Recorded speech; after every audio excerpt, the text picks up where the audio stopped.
हुई। पेशावर में जमाते इस्लामी ने 5 मुख्तलिफ मकामात पर पेट्रोलियम मसनूआत की कीमतों में इजाफे के खिलाफ एहतजाज किया, जिसमें हुकूमत की जानिब से कीमतों में इजाफे को वापस न लेने तक एहतजाज जारी रखने का ऐलान किया गया है। इस बारे में मजीद बता रहे हैं वर्ल्ड न्यूज़ के नुमाइंदे मोहम्मद, बताइएगा।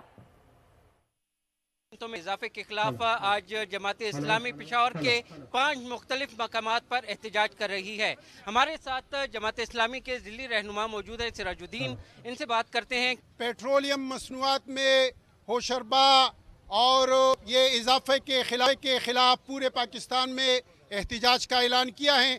इस सिलसिले में पूरे पेशावर में 5 मकामात पर यह एहतजाज जारी है और मौजूदा निगरान हुकूमत ने हल्फ पड़ते ही पेट्रोल और डीजल में जो इजाफा किया है, पिछले 15 दिनों में 37 रुपये। नुमान, बहुत शुक्रिया आपका तफसीलात के लिए।